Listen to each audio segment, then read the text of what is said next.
আপনাকে আবু আলম শহীদ আপনার মন্তব্য জানতে চাই। আপনি নিজেই দায়িত্বে ছিলেন একসময়, স্থানীয় সরকারের গুরুত্বপূর্ণ দায়িত্ব পালন করেছেন। আপনি কিভাবে দেখছেন এই চেঞ্জগুলো, এই সংস্কার প্রস্তাবগুলোকে? আমাদের তো সংস্কার করতেই হবে, এটা নিয়ে কোনো দ্বিমতের কোনো অবকাশ নেই।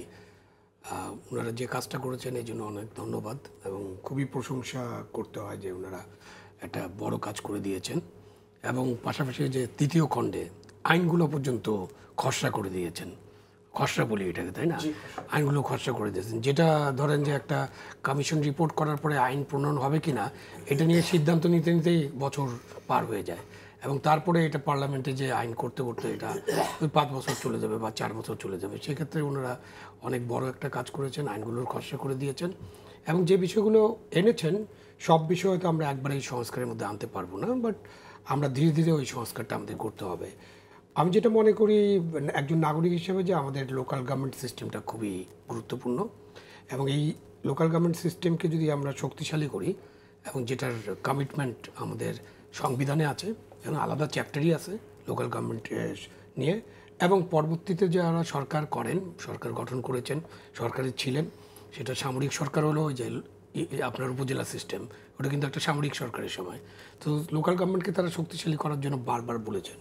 তারা যে ইলেকশন ম্যানিফেস্টো বলেন সেখানেও কিন্তু বলেন, কিন্তু ফাইনালি দেখা যায় কোনো কারণে লোকাল গভর্নমেন্ট সিস্টেম আর শক্তিশালী হয় না।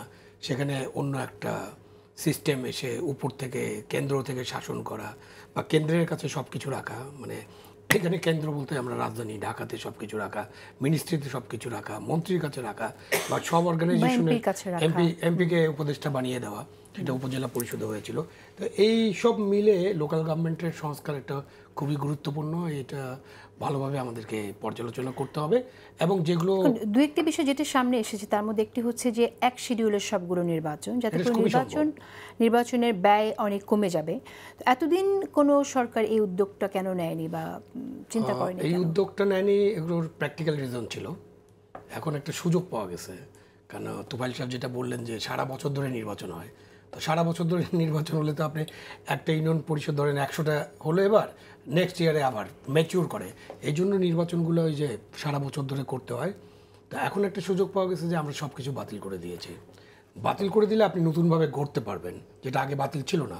তখন যদি আপনি একটা ইউনিয়ন পরিষদ নির্বাচিতকে বাতিল করতেন, তারা কোর্টে চলে যেত এবং আমাদের কোর্টে তারা যে একটা ইনজাংশন পেয়ে যেত, তখন আপনি বছরের পর বছর নির্বাচন করতে পারতেন না।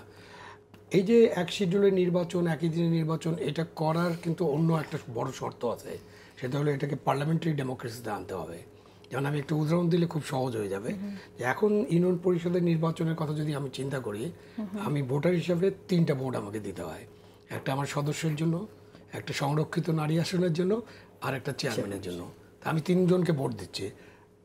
এই পার্লামেন্টারি সিস্টেম হলে আমি ইউনিয়ন পরিষদে একজনকে ভোট দেবো, ওনারা পরে ঠিক করবেন তাদের চেয়ারম্যান কে হবেন। পার্লামেন্টারি সিস্টেম হলে আমি পৌরসভায় একজনকে ভোট দেবো, উপজেলা ঠিক করবেন একজন, আর উপজেলা আমি একজনকে ভোট দেবো। তাহলে আমার ভোটের সংখ্যা কিন্তু বাড়ছে না, আমার ব্যালট ঠিক থাকতেছে, আমি একটা করে ভোট দেবো। সো এটা করা সম্ভব।